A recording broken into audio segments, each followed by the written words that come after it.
There is a terrifying intersection where modern medicine ends and ancient darkness begins.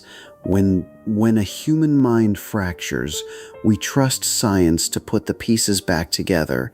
We trust doctors, we trust pills, but what happens when the pills do nothing? What happens when the disease doesn't respond to medicine, but to holy water? In the summer of 1976, a 23-year-old university student died in her childhood bedroom in Klingenberg, Germany. Upon discovering her body, the authorities were horrified. She weighed just 68 pounds. Her knees were shattered. Her teeth were broken. The state called it a tragic case of medical neglect. The priests who were with her called it a casualty of spiritual warfare. This is the true documented story of Anneliese Michel, a girl who starved to death to defeat the devil. To understand the horror of her end, you must understand the innocence of her beginning. Anneliese was born into a strict, deeply Catholic family in Bavaria. She was described by her teachers as radiant, intelligent, and deeply compassionate. She played the piano. She wanted to be an elementary school teacher. Her life was a portrait of ordinary, quiet devotion, but in 1968, at the age of 16, the portrait began to tear. Without warning, Anneliese suffered a severe convulsion at school. Her body contorted uncontrollably. She bit her tongue. She lost consciousness. Terrified, her parents rushed her to the neurologists. The medical diagnosis was clinical and cold. Temporal lobe epilepsy.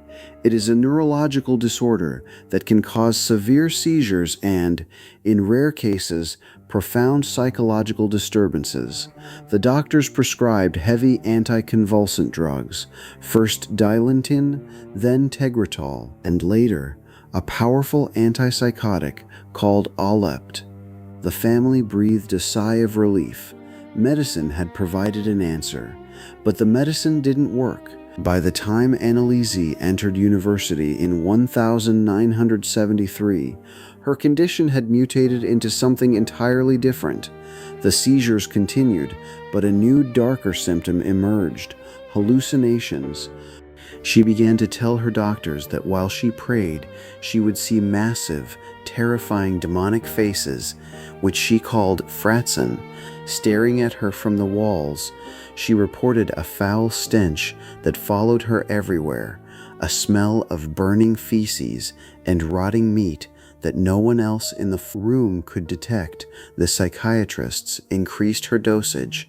They diagnosed her with schizophrenic psychosis. But Anneliese stopped believing she was sick. She began to believe she was damned.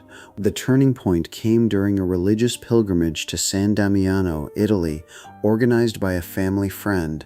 When the group arrived at the holy shrine, something deeply unsettling happened. Anneliese physically could not enter the church. Witnesses stated that the ground burned her feet. She refused to drink the water from the holy spring. When presented with a crucifix, her face contorted in absolute agony. She could not look at an image of Christ. To her deeply Catholic parents, this wasn't a symptom of epilepsy. This was the textbook definition of demonic aversion. Desperate, the Michel family turned their backs on the medical establishment. They approached the local clergy, begging for an exorcism. Initially, the church refused.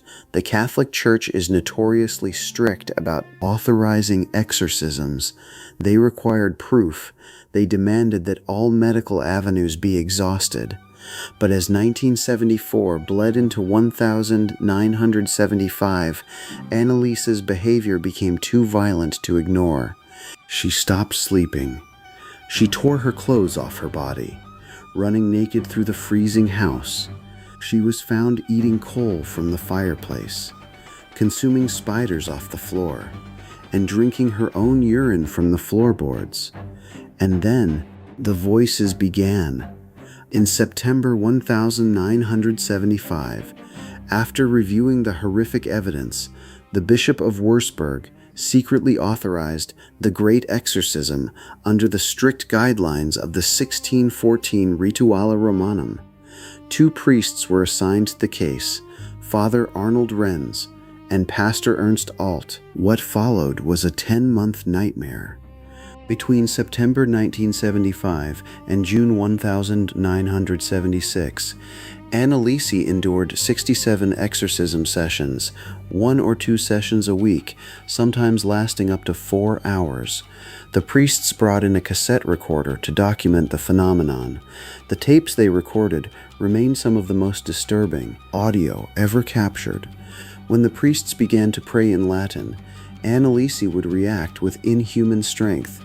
It often took 3 grown men to hold down her emaciated body, and the entities speaking through her claimed to have names.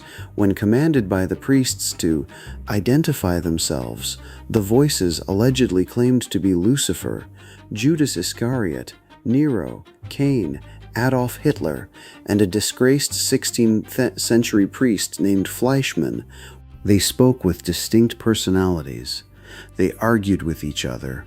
They barked like dogs. The voice that emerged from Anneliese was a deep, masculine roar that physically shredded her vocal cords. Medically, it seemed impossible for a fragile 23-year-old girl to sustain such vocal trauma for hours on end without permanently destroying her throat.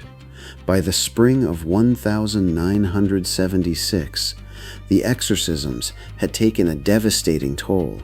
Anneliese was completely bedridden.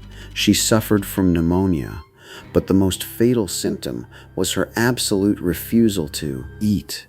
She claimed the demons would not allow her to swallow food, but in her rare moments of lucidity, she told the priests something even more tragic. She believed she was suffering as an atonement for the sins of the modern world. She believed her starvation was a sacrifice. She performed up to 600 genuflections a day, dropping to her knees in prayer over and over again until the ligaments in her knees completely snapped. She could no longer walk, and yet neither her parents nor the priests called a doctor. They believed they were in the final stages of a spiritual war. They believed they were winning. On June 30, 1976, Anneliese endured her final exorcism. She was too weak to speak. Her last recorded words to the priests were, "Beg for absolution." Her last words to her mother were, "Mother, I am afraid."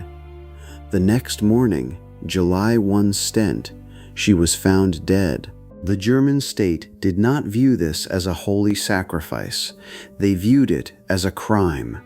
The state prosecutor charged Anneliese's parents and the 2 priests with negligent homicide. The trial of 1978 became a global media spectacle. It was science versus religion on trial. The medical experts testified that Anneliese simply starved to death while suffering from a severe psychotic break. They stated that if she had been force-fed just 1 week before her death, she would have survived. The defense played the terrifying cassette tapes in the courtroom, arguing that no medical condition could explain the inhuman voices or her aversion to holy objects. The court's verdict was swift. All 4 defendants were found guilty of manslaughter resulting from negligence. They were sentenced to 6 months in jail, which was later suspended, and 3 years of probation. A lenient sentence reflecting the court's belief that they had acted out of blind faith rather than malice. Today, Anneliese Michel's grave is a site of pilgrimage.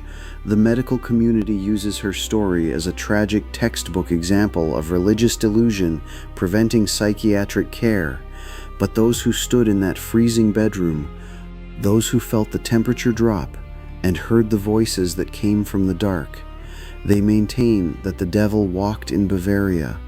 If you listen to the tapes in the dead of night, in an empty room, you might find yourself asking, did the medicine fail her? Or was the cure never meant for the body at all? Thank you for watching DREADVERSE. Until next time, stay out of the shadows.